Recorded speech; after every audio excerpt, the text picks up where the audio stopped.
It's August 26, 2024, and I'm reading Mr. John J. Jeckovich's book, Their Mother's Sons, and we're talking briefly about the Battle of Bulge winding down, his contact with General Patton, and he's getting ready to go back. He's ready to go back to Niagara Falls, New York, but that's still many months away. So Mr. Jeckovich is still in the Battle of Bulge. It's winding down, but it's still dangerous. It's still dangerous. Patton he sees face to face, and Patton looks worn out. A man in his late 50s. He's got deep depression. His face looks like he's 40 years older, and he only sleeps about 2 hours a night. He's very aggressive. He's going to keep pushing and pushing and pushing. They made a big mistake with 101st Division. They were all slaughtered. But Patton's still pushing on. Patton's audacious gamble had succeeded. He awards Abrams with the equivalent of the Second Distinguished Service Cross and praises as America's top commander, even saying that Abrams is a better tank commander than he was. The next morning, December 27th, 1944, General Patton once again walks to the front of a small Catholic chapel and drops to his knees. Of course, General Patton is a Roman Catholic. And this is what he says at the altar. "Sir, this is Patton again." "Sir, this is Patton again." He's talking to Christ. He begins with an air of contrition. "And I beg to report complete progress. Sir, it seems to me that you had a much better informed about the situation than I was." Because he's at the church talking to Christ. "Because it was that awful weather which I cursed you so much, which made it possible for the German army to commit suicide. That, sir, was a brilliant military move, and I bow humbly to your supreme genius." So that's what he said at the church altar. He was thanking God. He's telling God they knew not more than him, but he thanked God for giving them bad weather, which was a complete suicide for the Germans. The Germans' advance stalled Christmas Eve 1944. Basically, the Germans overran their supplies, and without ammunition and gasoline, they were unable to wage an offensive campaign. The continued progress of Patton and his Third Army eventually spelled down for an Operation Watch on the Rhine. By January 25th, 1945, Germans had retreated back to the same positions that they had started of the offensive 6 weeks earlier. Thus ended the great German attack on the Western Front. The relief of Bastogne is the most brilliant operation, and we thus had performed, in my opinion, the outstanding achievement of the war. Patton writes to his wife Beatrice, "Now the enemy must dance to our tune, not to his." Yeah. And then Patton, when he got control of the Germans a couple months prior, he says, "I have all those damn Nazis in a meat grinder, and I got the handle." And I got the handle. But it's so interesting how this Roman Catholic general, how he goes to church, but he just loves violence and killing the Nazis. But I still have to read again one more time. It was so interesting what Patton says as he enters the Catholic Church. On December 27, 1944, General Patton walks again into the front of a small Catholic chapel. He's always in the Catholic churches praying. And he drops to his knees in prayer. And Patton once again says, in the air of contrition, he says, "Sir, this is Patton again, and I beg you to report complete progress. Sir," meaning Christ, God, "it seems to me that you have much better informed about the situation than I was, because it was that awful weather which I cursed you so much, which made it possible for the German army to commit suicide. So when Patton was out there fighting, the weather was horrible, worst weather 20, 30 years, and Patton's cursing Christ. Patton was cursing God. So he's giving an act of contrition after the fact. You so much which made it possible for the German army to commit suicide. Thank you, sir, was a brilliant military move. I bow humbly to your supreme genius. That's he's in a church talking to Christ. So he was a damn good Catholic, I can tell you that. Okay. So the war continues, but at a lot lesser pace.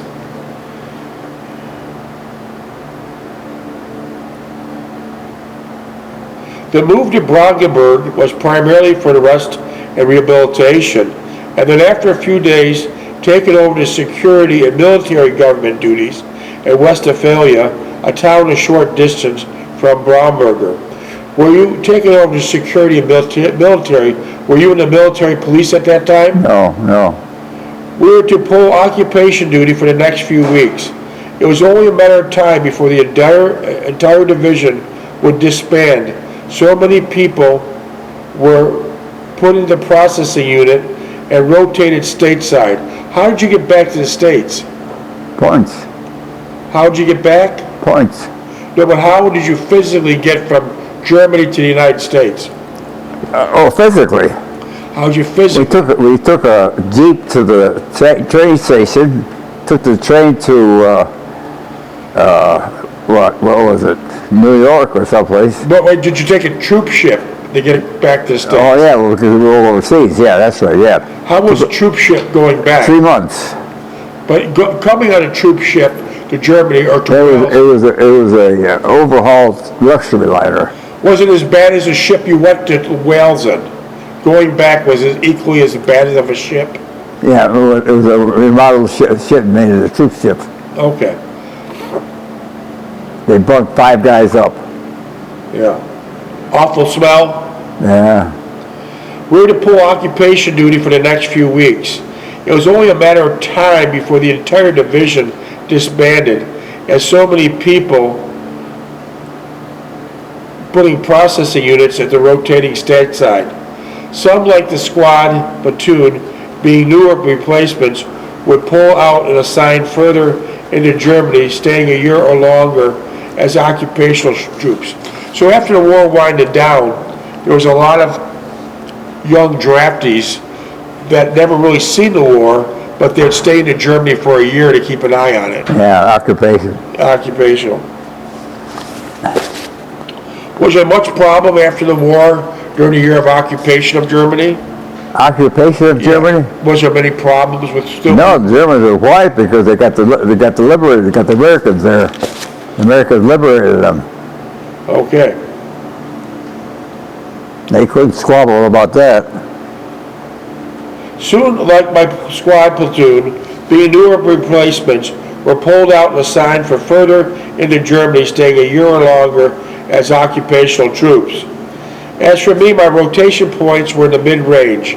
Due to be rotated in the next 3 months, I would spend probably 3 or 4 weeks here and then leave the division to start my trek homeward.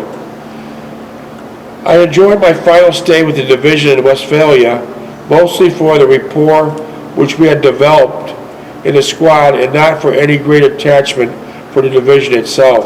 What did you do in your final weeks in Germany? There was no fighting going on, right? No. So what did you do with your time? We were looking for stragglers. And AWOL guys, too. Oh, AWOL. Did you find a lot of AWOL guys? No, we didn't find any. I maybe 2. They were in farmhouses. They figured they're going to live there the rest of their life. Do you think a lot of the AWOL guys from the United States end up in farmhouses? Put them in military prison. I see, but do you think some escaped and lived in a farmhouse in Germany the rest of their life, raised a family, etc.? Yeah. Without being undetected? That was their lifetime. They couldn't never come back. No. They were just rated as missing in action. Yeah. Never come back. And then when we did arrive in the theater, leadership was lacking all the way from the commanding general to a lowly non-com. What's a lowly non-com? Who? A lowly non-com. A lonely? Lowly non-com. What's a non-com? Non-commissioned. This would continue throughout our combat duties and was basically why we were shunted to a mediocre assignments, never really attaining our potential as a combat unit. We would never achieve the notoriety of some of the more distinguished divisions, yet we suffered as many losses as they sustained, but they were giving the due notice and that was given to them. We were a ragtag outfit used for only special attacks and then shunted to obscurity until the next time I was revered to a squad leader. Minus the stripes, you still didn't get your stripes, told 4 or 5 times. The some replacement tech sergeant took over the platoon. I was not resentful. I had gotten through the war with all my limbs and had experienced many wonderful events. Now it was time to move on. Our occupational duty consisted mostly of jeep patrols over designated occupying territory. On these jeep patrols, you're still heavily armed. Jeeps? On these jeep patrols, when the war was winding down, you're still heavily armed. You still had your weapons with you, right? Yeah, well, in a Jeep you had 4 guys in it. We would ride around in a jeep, 2 men and a driver, and go through several towns looking for German soldiers. Did you find many? Well, we found some, yeah. And what'd you do with them? Turned them in. What do you mean by turning them in? Turned them into the military police. And then they became prisoners of war, They got put in prison. who might be hiding out after the war. It was an enjoyable experience compared to what we were doing up to this point. The entire patrol would take about 2 hours, cover approximately 25 or 30 miles. So that was a pretty good position, driving around in Jeep, different cities. Yeah, just looking around, yeah. Did you anyone ever shoot at you during these patrols? The what? Did you ever experience any gunfire during these patrols? No. So the Germans were pretty much... We had our weapons with us, though. What? We had our weapons with us. But pretty much the Germans are exhausted at this point. Oh, yeah. They're all done. Post was usually the driver, and Tuttle and Hollander would accompany us.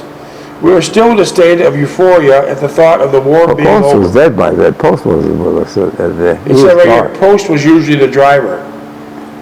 Yeah, but I thought he was dead. He was dead. Okay. I still could not believe it, and for the first several days, I expected to be ordered back on the line for another attack. So even though you knew the war was winding down, you couldn't believe it as a reality, and you thought any minute now you're going to get orders to go back on the front line, or to get orders to go to the Pacific Theater. Yeah, that was the we were going to get. They had an advance company out there already. Wow. At night it was a sheer joy and delight, not looking forward to a patrol or at least a roadblock, and not to be awakened in the middle of the night. So you're not getting awakened in the middle of the night now, right? No. Yeah. Were you able to sleep the entire night? Huh? Were you able to sleep the entire night? Were you able to sleep the entire night? No. You were just still wound up? Well, you're on guard duty. You wake up 3 o'clock in the morning. One of the other items was regular showers, so now you got regular showers. The engineers had set up several showers in the building adjacent to our barracks. That must have been a great luxury. What? They have the engineers set up showers for you guys. Oh, yeah. So you can take a shower. Yeah, the engineers put that up, yeah. Engineers must be very smart people. Yeah. They're building bridges, they're building showers in the middle of nowhere. Yeah. Very smart people. We get our shower at leisure, so you can go anytime you want. Also, new clothing allotments were issued. New boots. The new boots were critical. As the weather became warmer, we shed our field jackets just for OD shirts. What kind of shirt you got on now? Well, an OD. And what's OD stand for? All of them. So 80 years later, you're still carrying out the tradition. Yeah. I'll be damned. and trousers. OD shirts and trousers. Minutes? 15. Huh? 15.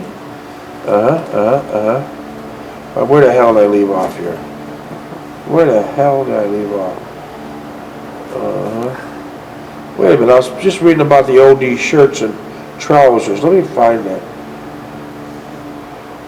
Among the many things we had to get used to all over again was the fact that we're getting 3 hot meals a day and we're eating in a company mess hall, which was a former Gestapo training camp.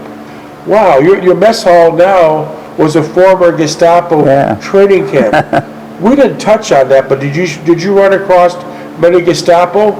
Well, you didn't know it was. You didn't know, but the Army reviewed it. I mean, they cleaned it up. The kitchen was set up in a former kitchen of the Army Gestapo training camp, and we ate from our regular china dishes we had from our coffee from the earthen mugs instead of our canteen cups. And these places that you took over, were there still any remnants of pictures of Hitler or swastikas? Pictures? Of Hitler or swastikas? No. They're all torn down. They were occupied now. They shut everything down. Tore down and destroyed it. Yeah. By this time we're reading this, was Hitler already dead? No. He's still not dead. Him and his girlfriend went up to the mountains. And then what? Yeah. Did you ever see a picture of their palace? Oh yeah, it was beautiful.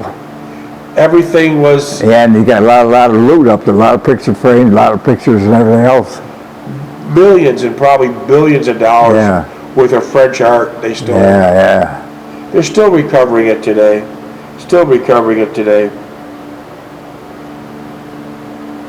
We were issued field jackets and OD shirts and trousers. Socks were no longer a problem, as each man was issued 6 new pairs. So during the war, socks was a problem. What? No one had socks, but now the war is winding down. You got 6 pairs of clean socks, right? Yeah. Our cleaning problems were taken care of by local civilians. So now you didn't have to clean the barracks. Now you got local civilians doing it. Yeah. Who did a great job and were paid by us in the form of candy, cigarettes, and sometimes extra food from the mess hall. So you paid these guys with just goodies that you would get. Yeah. Did a lot of these workers happily take your cigarettes? Oh yeah. Well, they were still occupied. Gradually, life was returning to a more normal pace, peaceful and tranquil. But it would still be some time before we get erased the many hardships we endured. They seemed trifling at the time, but now we will look back on them, and I wonder how we ever struggled through them. Yeah. Well, how come we ever did that, huh? What a mess. What a mess. I had done and experienced many things I would never thought I was capable of and expected to do. I accepted them in the sense that it was my duty to my country and my moral obligation to fight what was right. The same thing you said today off camera. You just did it because you had to. It's your moral obligation. Well, that's the culture you were born in, yeah. That's the culture you were born in. That's the culture you're born in. That is so damn correct. At night, I'd be lying on my couch. I could revert to the days at Haverford West, when I would sit on the bench with Gene, overlooking a town, and hear the thunder of the Spitfires. Oh yeah, they scared the living hell out of you. Tell us about it. They scare you. Those Spitfires will scare you. How low were they flying? They were flying probably, I say 2,000 feet. They were going over Germany, hit the industry. So the Spitfires hit during the day and the Americans hit at night. Yeah. It was continual bombing. How many people are in a Spitfire? How many soldiers? One guy in a Spitfire. That's it, one guy. And they put him in with a crane. Yeah, he had to be a pretty damn small guy because there's not much room. Yeah, that's how the other guys got burned. Yeah. They couldn't get him out fast enough. Very small guy. Very, very small guy. A normal sized guy probably wouldn't fit in a Spitfire. And what do you remember most of the Spitfires besides the noise? What about the flames? The flames coming out of the rear end. What? You remember the noise of the Spitfires, but didn't they have flames coming out of the rear end? Oh, yeah, exhaust flames, it's fire coming out, red fires. Flying really That's fast. how fast they're going, yeah. What kind of motor engines were Rolls that? Royce. Rolls Royce. Rightfully so, coming from England, Rolls Royce. And so that hit during the day, and then the Americans would hit at night. What type of planes were the Americans flying? They were flying Air Cobras here, from Air Cobras here. Were they equally I'm from Niagara Falls. were they equally as fast as a Spitfire? Pardon? Were they equally as fast as a Spitfire? No. A lot of people don't know, but there was no Air Force during World War II. It was the Army. Yeah. It was the Army. So that was continual bombing for months and years. England would hit them hard during the day and bomb. Americans would hit them hard at night. Yeah, so they were knocking them down. There was basically nothing left. It was continual. Let's see. And we heard the thunder of the Spitfires and bombers flying overhead. I can still remember how it sent a chill down my back and a sickening feeling in a pit in my stomach. Pay your stomach what? What's that? What did you say, pay your stomach? This is what you said. Here I go, I'll read the sentence again. This is your writing. I can still remember how it sent a chill down my back and a sickening feeling in the pit of my stomach For what? when Spitfires were going by. Oh, yeah. Their powerful engines were transporting death and destruction to thousands of people. They had a loud squeal. A lot of what? Their engines had a loud squeal.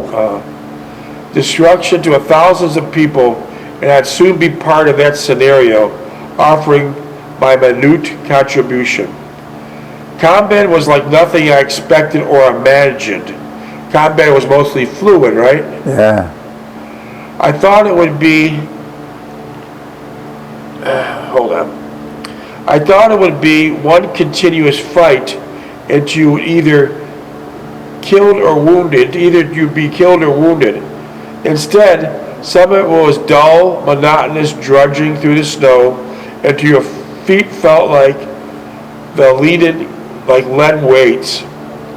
It was the endless, sleepless nights, wondering if you would ever see another dawn. It was seeing people you live with on a daily basis with their guts blown away or their arms and legs severed from their bodies. It was always wondering if you would be next, and most of all, how would you get it? Short and quick, or linger and suffer, only to expire eventually. Wow, a lot of people Did suffered. that. A lot of people did that. Yeah. A lot didn't have it short and sweet, Yeah. short and quick. It was waking up in the morning after being on patrol or guard duty all night, be told you were on attack that morning. The empty feeling in your stomach would increase, and you would try not to show it that you were scared out of your wits. The sound of the 88 shells screamed overhead and landed nearby, throwing their sharp metal objects in every direction. You could almost feel one of the sharp, jagged projectiles tearing to the flesh of your body, hoping that it would be quick and the pain would not last long. Yeah. That shrapnel was bad news.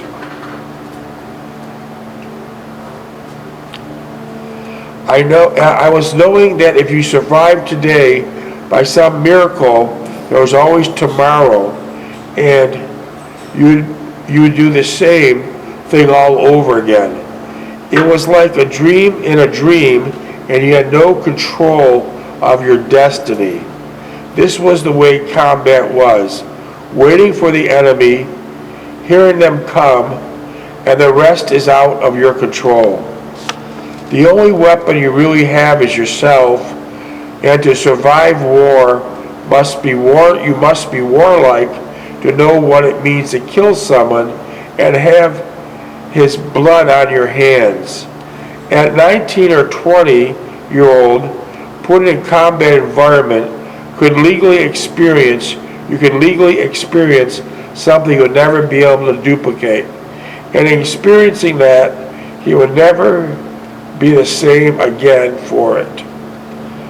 For to be shot at and have shot someone, to have been hunted and hunted someone, to have been hated and have hated, you have known almost every emotion experienced by man and lived to talk about it.